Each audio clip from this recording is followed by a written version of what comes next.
घर, मुलं, स्वयंपाक, जबाबदाऱ्या आणि स्टडी. आपण रोज स्वतःला सांगतो उद्यापासून सुरू करेन, पण तो उद्या कधीच येत नाही आणि मग आपला थांबण्याचा प्रवास सुरू होतो आणि आपण या थांबण्याच्या प्रवासामध्ये इतकं स्वतःला हरवून टाकतो की आपल्याला सुरुवात कुठून करावी हे कळतच नाही. नमस्कार मंडळी, मी वैशाली तुमच्यासाठी घेऊन आलेले आहे 7 day study challenge for housewife. हे फक्त दिवस नाही, ह्या स्वतःला पुन्हा शोधण्याचा प्रवास आहे. जर मी करू शकते तर तुम्हीही नक्कीच करू शकता. सगळ्यात अगोदर लक्षात ठेवायचं की आपण आपल्या डोळ्यासमोर आपलं काय आणावं लागेल, व्हिजन आणावं लागेल. आणि म्हणूनच डे 1 पासून तुम्हाला या क्षणापासून सगळ्यात अगोदर प्लॅन करण्यासाठी तुम्हाला आता स्टार्ट करावं लागणार. म्हणून तुम्हाला तुमचं गोल क्लिअर करावं लागेल आणि त्याच्यासाठी तुम्हाला विचारावं लागेल व्हाय. WHY म्हणजे तुम्ही अभ्यास का करताय? जॉबसाठी करताय, सेल्फ रिस्पेक्टसाठी करताय की स्वतःसाठी करताय? या सगळ्यांचं उत्तर तुम्हाला आता शोधावं लागणार. आणि जोपर्यंत तुम्ही याचं उत्तर शोधणार नाही तोपर्यंत तुमचा व्हाय क्लिअरच होणार नाही. म्हणून जेव्हा आणि कधीही या क्षणाला जर त्याचं उत्तर तुम्हाला मिळत असेल तर पटकनच त्याचं उत्तर शोधा आणि आपल्या ध्येयाला जोपासून आपली सुरुवात करा. जर तुम्हाला तुमच्या जॉबसाठी, जर तुम्हाला सेल्फ रिस्पेक्टसाठी किंवा स्वतःला इम्प्रूव्ह करण्यासाठी उत्तर मिळालं असेल तर आत्ताच स्वतःसाठी एक फ्लेक्सिबल टाईम टेबल बनवा. आत्ताच तुमच्या स्टडीसाठी सिलॅबस घ्या. आत्ताच तुमच्या सेल्फ रिस्पेक्टसाठी तुमचे स्मॉल हॅपीनेस जोपासा. तर डे 1ला तुम्ही नक्की एवढं करा आणि सगळ्यात आधी तुमचं व्हाय क्लिअर करा. आता ताई, डे 2ला आम्ही काय करायचं? तर डे 2ला तुमचे स्मॉल हॅपीनेस लिहिण्यासाठी, शोधण्यासाठी जेही तुम्ही मेहनत करणार आहे त्याच्यासाठी नक्की एक डायरी लिहा. जर तुम्ही डे 2ला तुमचा स्टडी करणार असाल तर त्याच्यासाठी तुम्हाला शॉर्ट नोट्स बनवावे लागतील आणि घरकाम करतानासुद्धा तुम्हाला ऑडिओ लेक्चर्स ऐकता येतील. म्हणून नॉट अ स्मार्ट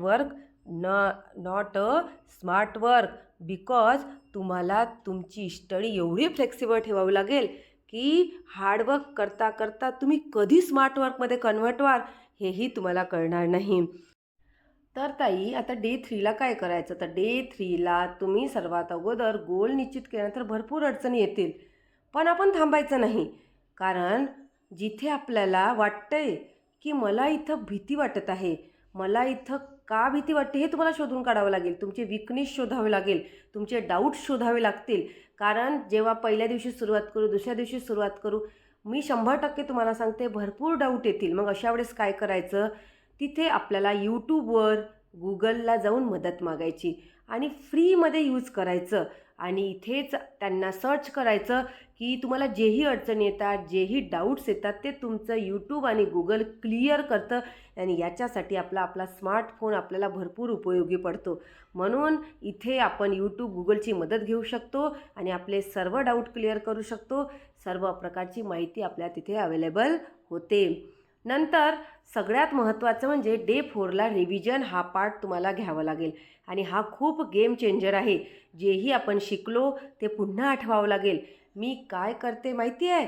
कुकिंग करताना स्वतःला ना जितकं डेव्हलप करता येईल तेवढं करायचं. आता कुकिंग करताना ते डेव्हलप कसं करायचं आपण स्वतःला? तर काय करायचं मी तुम्हाला सांगते. मी काय करते, कुकिंग करताना ना आपले जेही ऑडिओ लेक्चर्स आहे ना ते सगळे हेडफोन कानात घेऊन ऐकून टाकते आणि ही आपली मल्टीटास्किंग होते. मग म्हणजे इकडे पोळ्याही लाटणं होतात, भाजीही करणं होते आणि लेक्चरची पण रिव्हिजन होते. त्यामुळे काय होतं, परत आपल्याला रिव्हिजनसाठी वेगळा वेळ द्यावा लागत नाही.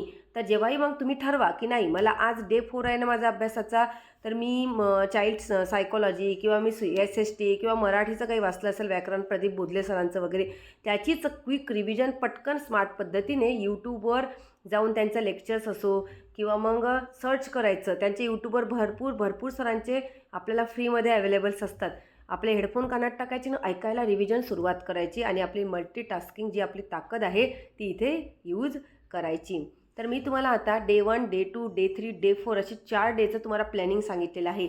आता डे 5ला तुम्ही तयार झालेले आहात. म्हणजे बघा, तुम्ही एखादा पहिल्या दिवशी तुम्ही तुमचं टास्क निवडलं, नंतर त्याचे स्मॉल पॉईंट काढले, नंतर वीक पॉईंट शोधले, स्ट्रेंथ पॉईंट शोधले, मग तुम्ही रिव्हिजन पण केली. आत्ता तुम्हाला काय करावं लागेल, मॉक टेस्ट द्यावी लागेल, म्हणजे स्वतः परीक्षा घ्यावी लागेल, टायमर लावावं लागेल, पेपर सॉल्व करावं लागेल.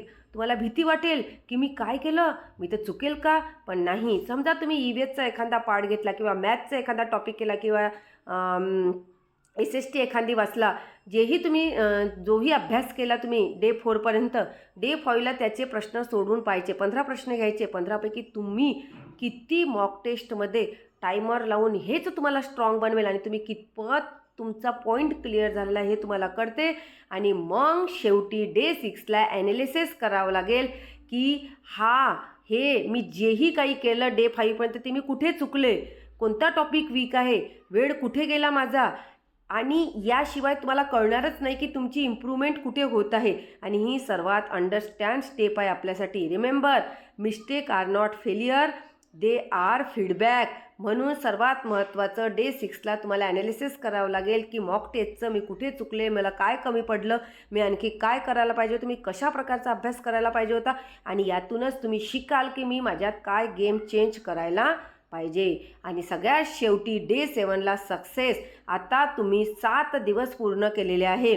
जर तुम्ही या 7व्या दिवशी मी काय केलं 7 दिवस, मी माझा जो 7 वीकचा माझं प्लॅनिंग केलं होतं, मी चाइल्ड सायकोलॉजी वाचली, मी मॅथ वाचलं, मी इंग्लिश वाचलं, आणि मी त्यात काय चुकले, मी कुठं चुकले, मला अजून कुठं प्रगती करता येईल, हे सगळं डे 7ला तुम्ही एका टू डू लिस्ट बनवावी लागेल. हेच तुमचं सक्सेस असेल आणि इथूनच तुमची नवीन दिवसाची नवीन सुरुवात होईल, नवीन चॅप्टर सुरुवात होईल.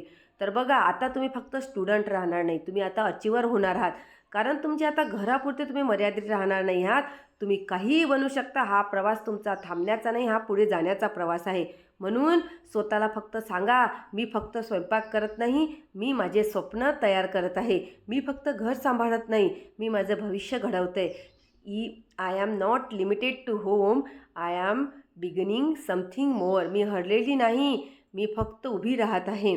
म्हणून जर तुम्हाला वाटते तुम्ही पण काहीतरी करू शकता, तुम्ही पण हे चॅलेंज एक्सेप्ट करू शकता, तर आत्ताच हा व्हिडिओ तुम्ही लाईक करा आणि चॅनल सबस्क्राईब करून ठेवा. कारण जर तुम्ही रेडी असाल हे 7 डेज चॅलेंज स्वीकारायला, तर पटकन मला सांगा की ताई, आम्ही या परीक्षेचा अभ्यास करतोय आणि आमचा हा टॉपिक आहे, आजपासून मी सुरुवात केलेली आहे आणि माझं 7 डेज, मी 7व्या दिवशी तुम्हाला विचारेल. तुम्ही मला कमेंट करू शकता का ताई, आम्ही आमचं जे 7 दिवसाचं चॅलेंज आहे ते पूर्ण केलेलं आहे. मी खरंच तुम्हाला लिपरायला देईन. कारण जर तुम्ही हा व्हिडिओ स्वतःपुरता तयार केला किंवा मग तुम्हाला वाटलं की मी माझे 7 दिवसाचं चॅलेंज स्वीकारलं, तर मी खरंच सांगते तुमचा इतका छान अभ्यास होईल ना एखाद्या विषयाचा. करून बघा आणि नंतर मला सांगा. जर तुम्हाला व्हिडिओ आवडला असेल तर नक्की सबस्क्राईब करा मोटिवेशन विथ वैशालीला. अशाच प्रकारचं तुम्हाला इथे मोटिवेशन, स्टडी, ग्रोथ, स्वतःला स्मॉल हॅपीनेस जोपासण्याची ताकद, तुम्हाला तुमच्यासाठी समथिंग न्यू करण्याची ताकद इथे मिळणार आहे. आणि हाऊसवाईफ टू अचिव्हर तुम्हाला इथे तुम्ही स्वतः होणार आहेत. तर आत्ताच स्वतःला ग्रोअप करण्यासाठी तयार व्हा. भेटूया पुढील व्हिडिओमध्ये, पुढील मोटिवेशनसोबत, पुढील एका स्टेजसोबत. तोपर्यंत स्वतःची काळजी घ्या, आनंदी राहा. सर्वात महत्त्वाचं म्हणजे स्वतःला जोपासा.